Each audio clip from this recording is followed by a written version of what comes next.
Welcome to this summary of our quest to a digital system for 2,000 student dorms. We will talk about hardware, we will talk about software, and we will talk about the implications for your organization about this change. So this presentation is for everybody who's looking to digitize their access management system. My name is René Stamer, and I'm the co-founder of Guest Compass. Guest Compass is a communication platform based on the hospitality industry. So we work on hotels, holiday parks, but also in healthcare, logistics, and student housing. And of course, we also deal with access management. Today, I'm here together with Warner Thijssen from Housing Corporation Lieven de Kei. Yes, hello, my name is Warner, and indeed I work for Lieven de Kei. Lieven de Kei was founded in 1868, and we have 34,000 rental units in Amsterdam. Out of those 34,000, 7,000 are rented out to students. And within those 7,000, 2,200 units are specifically rented out as a short stay unit. And a short stay unit is a unit for international students. A unit like that is rented out fully furnished, and as you can see here on the photos.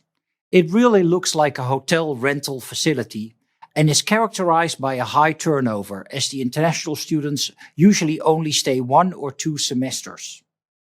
Back in 2017, together with Guest Compass, we've created an app specifically for these short stay students.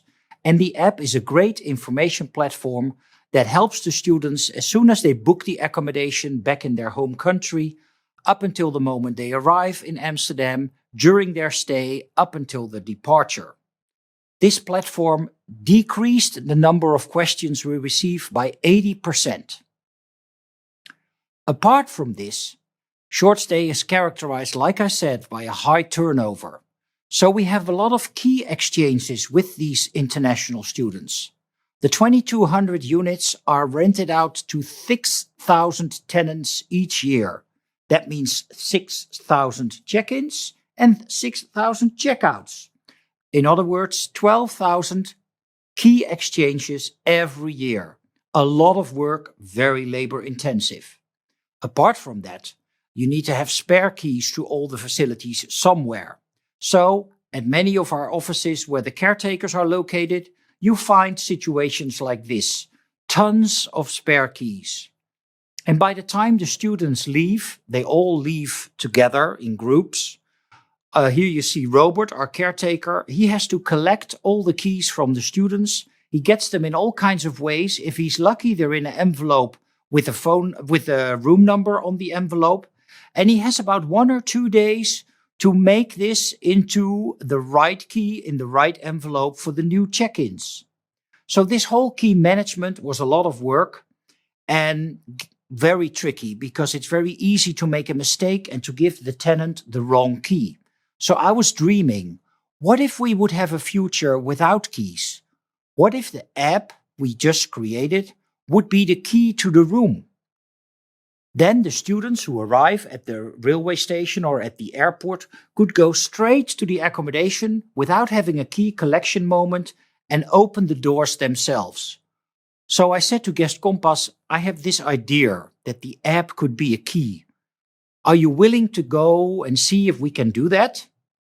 And René started to think about that. René. And that's where the dead-end road innovation comes from. Because we knew a little bit which way we wanted to look, but we knew we had a solution that wasn't scalable for the Kei to go to 2,000 student dorms.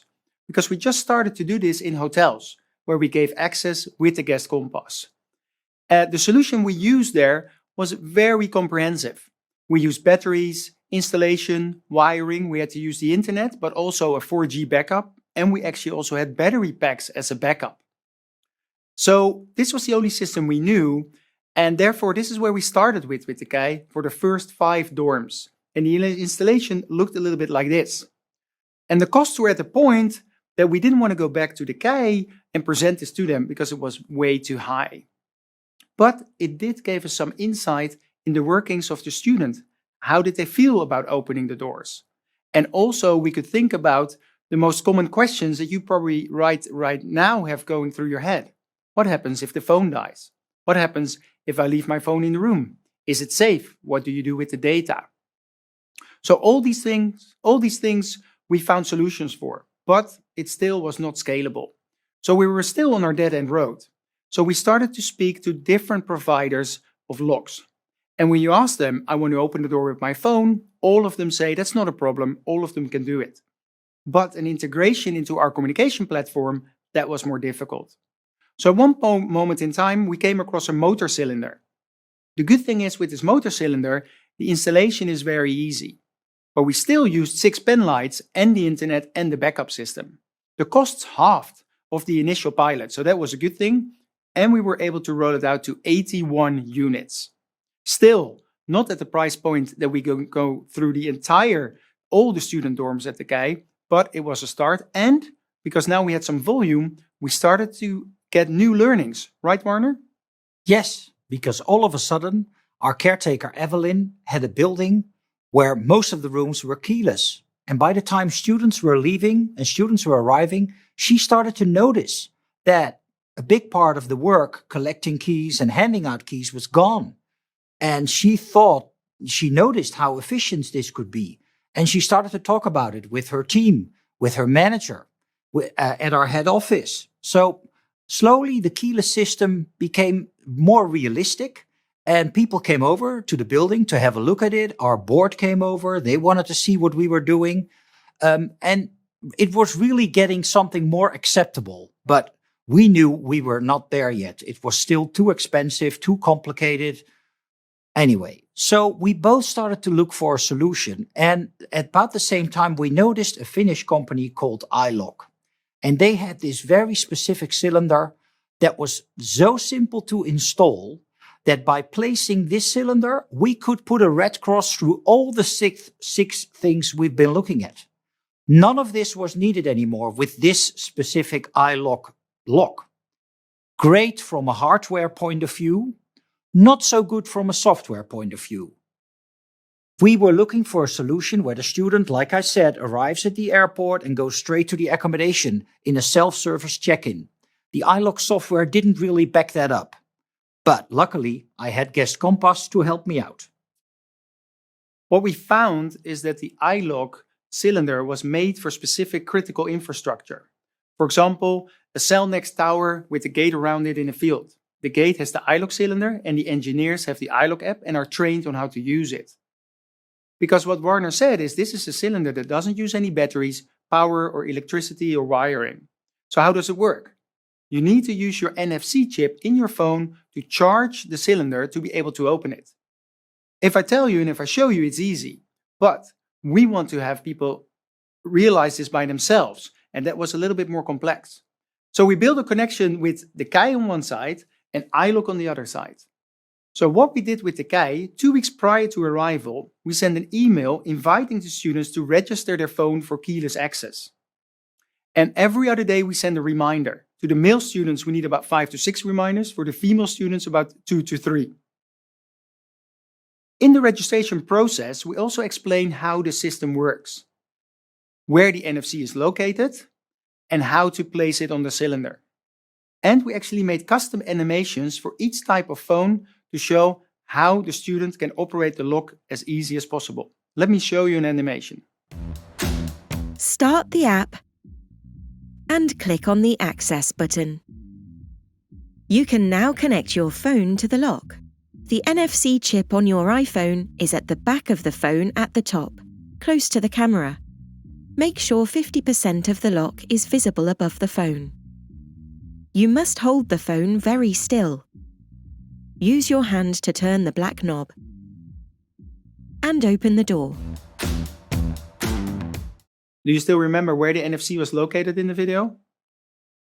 This is a 30-second video, and we found for about 20% of the students this is 20 seconds too long. And therefore we create different tools on the entire student journey, explaining them how the system works.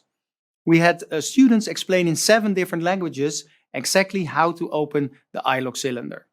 In addition, we also created the key friends, so they can share keys with their neighbors in case they leave their phone in their room. And we are collecting a lot of data that really allows us to improve our offering every 3 or 4 months. So I've spoken about hardware. and I've spoken about software. But there's also an implication for your organization. Because opening a door with your phone, that's just technology, that's not so exciting. But if you want to have a fully automated system of handing out keys and giving out keys, then you start talking about change management. Potentially you start changing your structure in your business, and that also affect the processes and the people. And of course, the end users. You will need a strong communication plan to make this work. Also, the way you work with your supplier changes, because it suddenly becomes a long-term relationship. It's not just about the cylinder, it's about access, and that's important for you. So now 2 or 3 years later, we have 2,000 student dorms fully keyless. And suddenly we found ourselves in a place where we had tons of opportunity. Right, Warner? Indeed. Where we had a dead-end road before, the road now looks like this. We can go in multiple directions on a multi-lane road.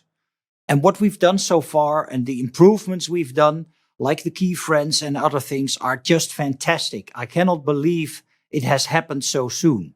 But there were also things, new ways of using the system that we didn't found out ourselves. Because back when we had the 81 rooms ready, one of my colleagues from the real estate department came over and he said to us, guys, why don't you integrate the intercom system into your keyless platform? And we were looking at each other, oh, that's so logical. Why haven't we thought about this ourselves? So we started to work on that, and we are ready with it because next month we have a new building with 34 short stay apartments, fully keyless with an integrated intercom system. And together with that new add-on, the intercom, the keyless and the intercom together, the whole investment is lower than an old school key system and an old school intercom. So a big step forward, efficient and also from on the price side. Another great way of using the iLOQ system is for the technical maintenance areas. At Lievendekai, we have huge buildings where all kinds of maintenance partners need to enter the building to take care of the elevator, to do cleaning, to fix bring out maintenance on the heating system, all kinds of work they need to do. And this is how they enter the building. They use these little locks on the outside of the building. Inside the locks, you will find vital keys to get into the building. And this for them was very labor intensive and not very efficient. So as soon as they noticed the system we were using for short stay, they said, hey, this is very usable for us as well. And we are now integrating it, and we're placing iLOQ on 150 buildings, 1,250 doors, and 37 companies and more than 400 engineers are starting to use their phone to enter the buildings. And these little wall locks will then be a part of the past. But also here, from a hardware point of view, the iLOQ system was great. But on the software side, we noticed we could add more value with Guest Compass. And they created a specific app for the technical areas. René. The interesting thing is that we found that we add a lot of value with the student house on the front end with the app. But actually with the subcontractors, we add a lot of value with our management platform. Because that allows the subcontractor to themselves hand out the keys to their own engineers without interfering with the KEI.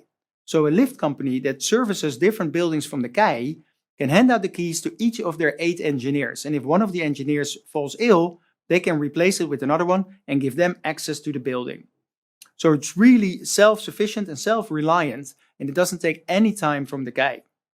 In addition, we found that the engineers use their phone a little bit different to the students. So we're changing the user interface to make it even more easy for them. And of course, the KEI now has usage data from older suppliers. So that helps as well. The best thing is that both projects, both the student side and the technical area side, really helped to achieve the goals that we set out at the beginning of these projects. Yes, because we created self-reliant users. The student can really arrive at the airport and without any check-in moment go straight to the accommodation. And the engineer can enter the building whenever he likes. And this all in a very cost-efficient way. It is incredible what we've achieved in such a short time. And we will keep on improving, and I'm sure the product and the services will look different in 2 years from now. Thank you for joining us. If you want any more information, feel free to contact one of us. Take care. Bye-bye. Thank you.